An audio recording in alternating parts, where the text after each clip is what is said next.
తెలుగువారి గుండెల్లో, ఆంధ్రుల హృదయాల్లో చిరస్థాయిగా నిలిచిపోయేటువంటి ఒక నాయకుడు, ప్రజల గొంతుక శ్రీ పవన్ కళ్యాణ్ గారు.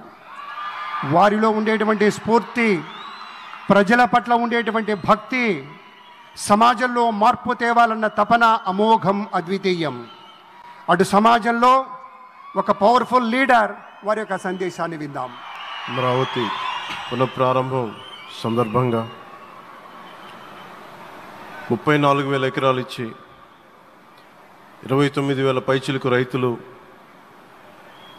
గత 5 సంవత్సరాలుగా నలిగిపోయి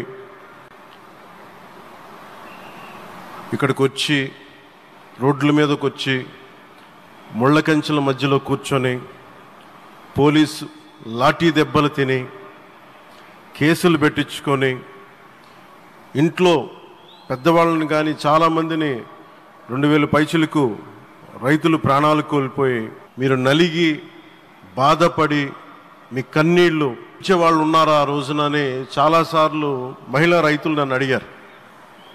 ఇది గౌరవ ప్రధానమంత్రి శ్రీ నరేంద్ర మోదీ గారికి తెలుస్తుందా అని ఒకసారికి 5 సంవత్సరాల క్రితం మీరు అడిగారు. నేను ఆ రోజు ఆయనకి తెలియకుండా ఏది ఉండదు, అమరావతి శాశ్వత రాజధానిగా ఉంటుందని ఆ రోజు మేమందరం కలిపి మాట ఇచ్చాం.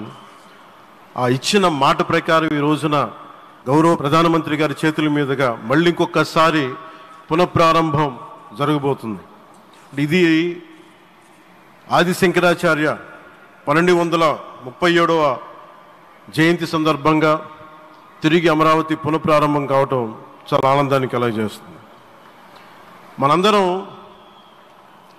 5 కోట్ల మంది ప్రజలకి సంబంధించి ఇది ఒక హబ్, ఇది సెంటర్, నవ్ సెంటర్. ఇది అంటే మనందరికి సంబంధించిన ఇల్లు. ఇది మనందరం ఎవరిని అడుగుతున్నామంటే, ఒక ప్రధానమంత్రి గారు పూర్వం సన్యాసాశ్రమంలో ఉన్నప్పుడు ఆయనకి అనికేత్ అనే పేరు పెట్టారు. అనికేత్ అంటే అర్థం పరమశివుడు, ఇల్లు లేనివాడని.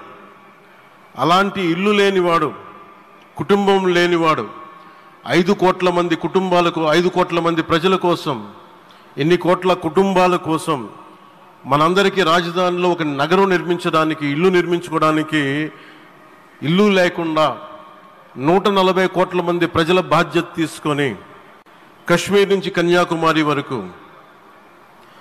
అక్కడ కామాఖ్య నుంచి ద్వారకా వరకు ప్రపంచమే, మన దేశమే తన కుటుంబంగా చేసుకుంటూ, ఈ భారతదేశమే తన ఇల్లుగా చేసుకొని తిరిగి పునఃప్రారంభానికి విచ్చేసిన గౌరవ ప్రధానమంత్రి శ్రీ నరేంద్ర మోదీ గారికి మనస్ఫూర్తిగా మన అందరి తరపున, ఆంధ్రప్రదేశ్ ప్రజలందరి తరపున, అమరావతి రైతాంగం తరపున, ఆడపడుచుల తరపున వారికి చేతులెత్తి హృదయపూర్వక నమస్కారాలు తెలియజేస్తున్నాను. దివిసీమ తుఫాన్ వచ్చి అందరి ఆశల్ని తుడిచిపెట్టేసినట్టు గత ప్రభుత్వం రాష్ట్రం మరియు అమరావతి భవిష్యత్తుని తుడిచిపెట్టేసింది.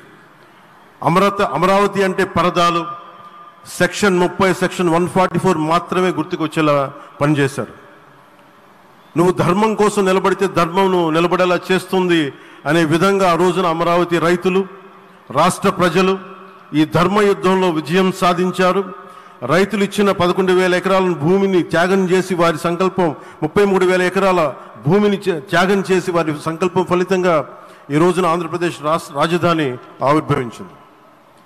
అమరావతి రాజధాని పనులు పునఃప్రారంభమవుతున్న ఈ శుభ సందర్భంలో ముందుగా రాజధాని నిర్మాణం కోసం స్వచ్ఛందంగా ముందుకొచ్చి తమ భూముల్ని, పొలాల్ని ప్రభుత్వానికి ఇచ్చిన అమరావతి ప్రాంత రైతులకు, మీ త్యాగానికి, గత 5 ఏళ్లుగా మీరు చేసిన పోరాటానికి శిరస్సు వంచి మీకు ధన్యవాదాలు తెలియజేస్తున్నాను.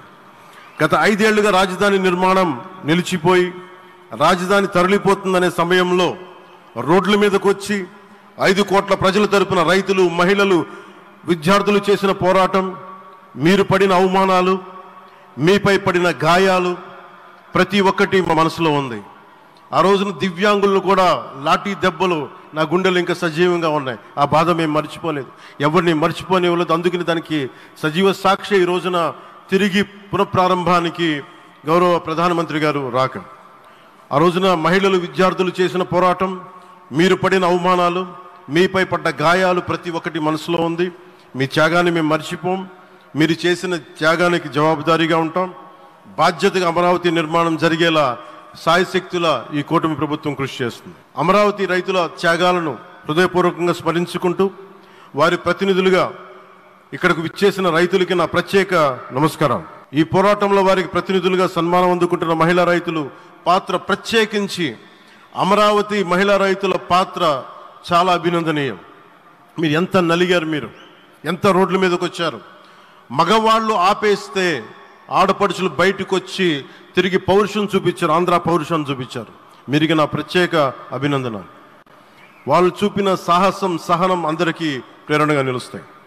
వేదిక మీద ఉన్న నా మంత్రివర్గ సహచరులకి, గౌరవ ప్రధానమంత్రి శ్రీ నరేంద్ర మోదీ గారికి, విజనరీ అయిన గౌరవ ముఖ్యమంత్రి శ్రీ నారా చంద్రబాబు నాయుడు గారికి, సోదరులు లోకేష్ గారికి, గవర్నర్ గారికి ప్రత్యేకించి నా హృదయపూర్వక నమస్కారాలు, ధన్యవాదాలు తెలియజేస్తున్నాను. అలాగే ఇతర సహచరులకు, సభకు హాజరైన వారికి, రాష్ట్ర ప్రజలకు కూడా నమస్కారాలు తెలియజేస్తున్నాను. ఇక్కడ రైతులు భూమిని మాత్రమే ఇవ్వలేదు, రాష్ట్ర భవిష్యత్తును నిర్మించే ఆశలను, విశ్వాసాన్ని ఇచ్చారు. కానీ 5 సంవత్సరాల్లో గత ప్రభుత్వం ఆ త్యాగాన్ని అవమానించింది. 3 రాజధానులు అస్తవ్యస్త విధానంతో ప్రజల విఘ్నతని, అమరావతిని అగౌరవపరిచింది. ఈరోజు ఈ వేదిక నుండి మేమందరం మీకు హామీ ఇస్తున్నాం, అమరావతి మళ్ళీ ఒక ప్రపంచ స్థాయి సర్వశ్రేష్ఠ రాజధానిగా ఆవిర్భవిస్తుంది. అమరావతి ఒక ఆర్కిటెక్చరల్ జోన్, ఒక కాంక్రీట్ జంగిల్గా మిగిలిపోకుండా జవాబుదారీతనం, న్యాయం, ప్రజాస్వామ్యానికి ప్రతీకగా నిలవాలని ఆకాంక్షిస్తున్నాను.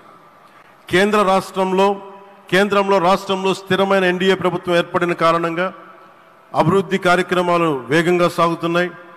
మేనిఫెస్టోలో ఇచ్చిన హామీలన్నీ దశల వారీగా బాధ్యతాయుతంగా అమలు చేస్తున్నాం. కేవలం మ్యాచింగ్ గ్రాంట్స్ ఇవ్వని కారణంగా గత ప్రభుత్వం రాష్ట్రం కేంద్రం నుంచి పొందాల్సిన 1000 కోట్లు నష్టపోయింది. కానీ ఈ ప్రభుత్వం కోఆపరేటివ్ ఫెడరలిజం స్ఫూర్తితోటి, పరస్పర సహకారంతో పనిచేస్తున్నాం.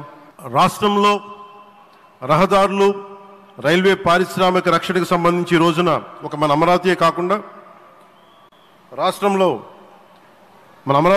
రాష్ట్రంలో రహదారులు, రైల్వే, పారిశ్రామిక రక్షణకు సంబంధించి ఈ రోజున 1,07,00,000 కోట్ల విలువైన అభివృద్ధి పనులకి ప్రధాని గారు శంకుస్థాపనలు, ప్రారంభోత్సవాలు చేస్తున్నారు.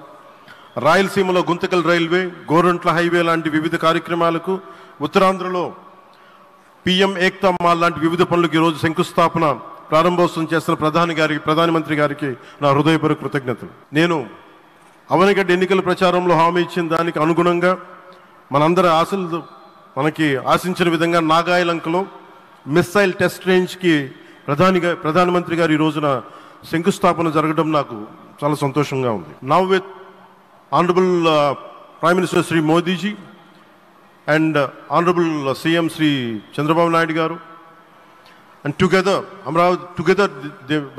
again Amravati will surely become a world class capital, a 360-degree growth engine for all of Andhra Pradesh. Our youth will no longer have to leave for Bangalore, Chennai or Hyderabad. Soon Andhra Pradesh will create jobs for our people and attract talent from across the nation and the world. దీనికి అమరావతికి ప్రత్యేకించి ఒక వ్యక్తిని మనం స్మరించుకోవాలి. రాళ్లల్లో, రప్పల్లో ఒక మహానగరాన్ని చూసిన వ్యక్తి, ఒక 20 సంవత్సరాలు ముందుకెళ్ళి చూసిన వ్యక్తి. అలాంటి నాయకులు మనందరం కోరుకున్నట్టుగా ఆయన వెనంటే ఆయన ఉండాలి, ముఖ్యమంత్రిగా ఉండాలి అని మేము ఆశించిన విధంగా ఆయన ముఖ్యమంత్రి అయ్యారు. ఆయన సైబరాబాద్ అనే సిటీని ఎలా నిర్మించారో, ఎంత అద్భుతంగా రూపకల్పన చేశారో, అమరావతి అనే ఈ క్యాపిటల్ని కూడా ఆయన అపారమైన అనుభవంతో, ఆయన దక్షతతోటి, ఆయన గవర్నెన్స్ కేపబిలిటీ తోటి, అడ్మినిస్ట్రేటివ్ కెపాసిటీ తోటి ఇది అద్భుతమైన మహానగరంగా తీర్చిదిద్దుతుంది.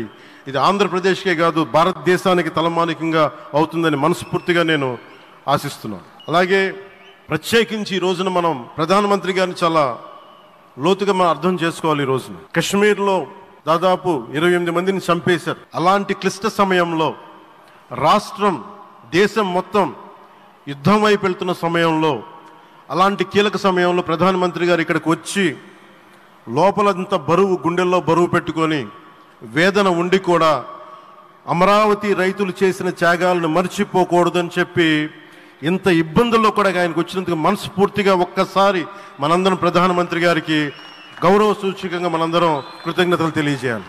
The Pahalgam terrorist attack has been one of the darkest days for the entire country. Even the blood was spilled in Kashmir. The blood spilled in Kashmir, it created tremors in the entire nation. And we had seen it personally, witnessed personally, the pain of the victims. For the Honorable PM Modi ji, he is leading the country through these tough times, and he assured all the citizens with stern action against the perpetrators of terrorism. I know this is very sensitive time, and Modi ji is carrying the nation's burden. Amidst this tremendous difficult movement, Modi ji still gave time and came today to Amravati. This shows his deep commitment to Andhra Pradesh, to the people of Andhra Pradesh, and we are deeply grateful to you, sir. May Lord Bhavani, మన కనకదుర్గమ్మ ఆశీస్సులతోటి వారికి బలాన్ని ఇవ్వాలి, శక్తిని ఇవ్వాలి, మనందరం ప్రార్థిద్దాం. May Lord Bhavani Mata give immense strength to our Honorable Prime Minister Modi ji to lead our nation and bless Bharat, Andhra Pradesh and Amravati. Jai Bhavani, Jai Bharat and Jai Hind. మీకు గర్వకారణంగా నిలిచేటువంటి నాయకులు కొంతమంది ఉంటారు. ఆ కోవలోని వారే Shri Pawan sir వీళ్ళంతా.